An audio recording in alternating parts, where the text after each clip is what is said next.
Thou hast it now, King, Cawdor, Glamis, all, as the weird women promised, and I fear thou played most foully for it. Yet it was said, it should not stand in thy posterity, but that myself should be the root and father of many kings. Come truth from them, and upon thee, Macbeth, their speeches shine. Why are the verities on thee made good, if they not be my oracles as well? Set me up in hope, but hush, no more. Here's our chief guest. If he had been forgotten, it had been as a gap in our great feast, and all thing unbecoming. Tonight, we hold a solemn supper, sir, and I'll request your presence. Let your highness command upon me, to thou which my duties are with the most indissoluble tie, forever knit. Ride you this afternoon? Aye, my good lord. We should have else desired your good advice, which still hath been both grave and prosperous in this day's council, but we'll take tomorrow. Is it far you ride? As far, my lord, as will fill up the time, twixt this and supper. Go not my horse the better. I must become a borrower of the night, for the dark hour or twain. Fail not our feast. My lord, I will not. We hear our bloody cousins are bestowed in England and in Ireland, not confessing their cruel parasite, filling their hearers with strange invention. But if that tomorrow, when therewithal we shall have cause of state, cramming us jointly, hie ye to horse, adieu, till you return at night. Goes Spallanzani with you? Aye, my good lord. Our time does call upon us. I wish your horses swift and sure of foot, and so I do commend you to their backs. Farewell.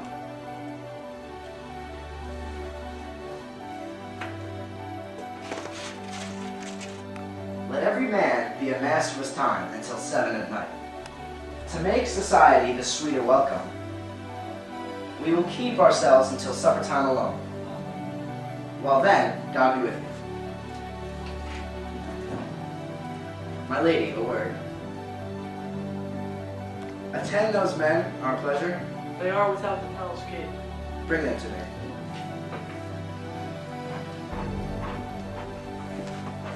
To be thus is nothing, but to be safely thus. Our fears of Banquo sick deep, and his royalty of nature reigns that which would be feared. 'Tis much he dares, and to the dauntless temper of his body. He hath a wisdom that doth guide his valor, to act in safety. There is none but he whose bidding I do fear, and under him my genius is rebuked, as it is said Mark Antony's was by Caesar. He chid the sisters when they first put the name of king upon them, and bade them speak him. Then prophet-like they hailed him father to a line of king.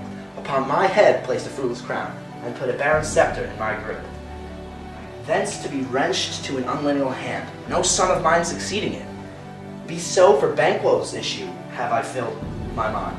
For then the gracious Duncan have I murdered, put rancors in the vessel of my peace, only for them, and mine eternal jewel given to the common enemy of man, to make them kings, the seed of Banquo kings. Rather than so, come fate to this, and champion me the utterance. Who's there? Was it not yesterday we spoke together? It was, so please, your highness. Well then now, have you considered of my speeches? Know that it was he in the time past which held you so under fortune, which you thought had been our innocent self? You made it known to me. I did so, and went further, which is now our point of second meeting. Do you find your patience so predominant in your nature that you can let this go? I am a man, my liege. And so of man, now that you have a station in the file. Now it's the worst rank of manhood, say, and I will put the business in your bosoms, whose execution takes your enemy off, grapples to your heart and love of us, who wear our health but sickly in this life, which in his death were perfect.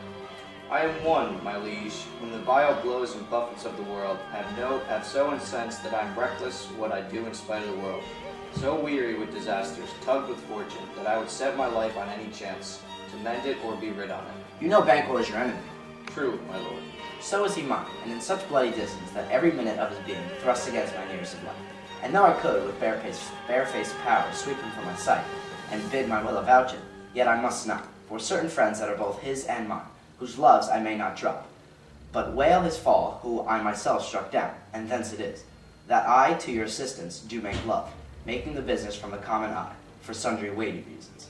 I shall, my lord, perform what you command me, though our lives... Your spirits shine through you. Within this hour at most, I will advise you where to plant yourselves, acquaint you with the perfect spy of the time, the moment on it, for it must be done tonight, and something from the palace, always thought that I require clearness, and with him to leave no rubs nor botches in the work. Fleance his son, that keeps him company, whose absence is no less material to me than his father's, must embrace the fate of that dark hour. Resolve yourselves upon it. I'll come to you anon. We are resolved, my lord. I'll call upon you straight. Abide with it.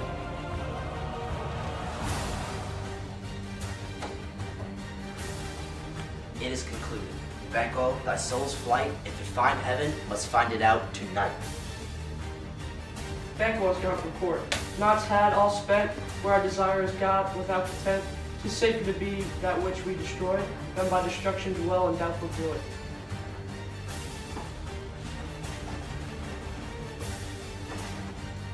How now, my lord? Why do you keep alone? Of sorriest fancies your companions making, using those thoughts which should indeed have died. With them they think on things without all remedy, should be without regard. What's done is done. We have scorched the stake, not killed it. She'll close and be herself without poor malice, remains in danger of her former tooth. But let the frame of things disjoint, but the world suffer. Ere we will eat out meal in fear, and sleep in the affliction of these terrible dreams that shake us nightly.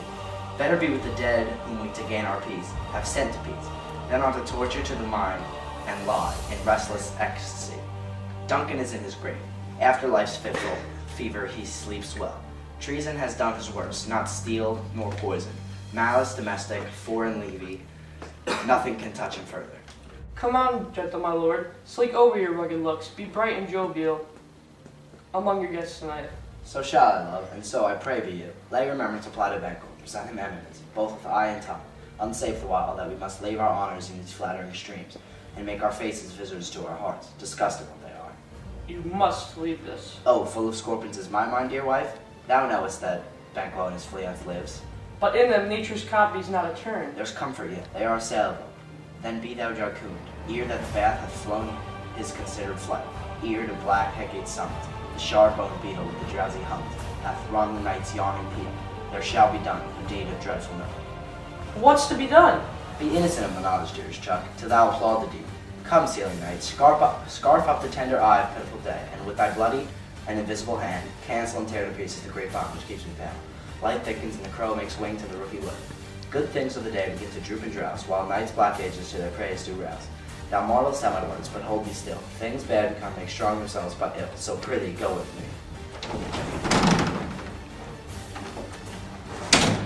The west yet glimmers with some streaks of day. Now spurs the latest travelers apace, to gain the timely in, and near approaches, the subject of our watch. Hark, I hear horses. Give us a light there. Ho! Then 'tis he. The rest that are within the note of expectation are already in the court, almost a mile. But he does usually, so all men do. From hence to the palace gate, make it their walk. There will be rain here tonight. Let it come down. Oh, treachery! Fly, Fields! Fly, fly, fly! Thou mayst be revenge. Sleep. There is but one down, but one has escaped. Half of my affairs failed.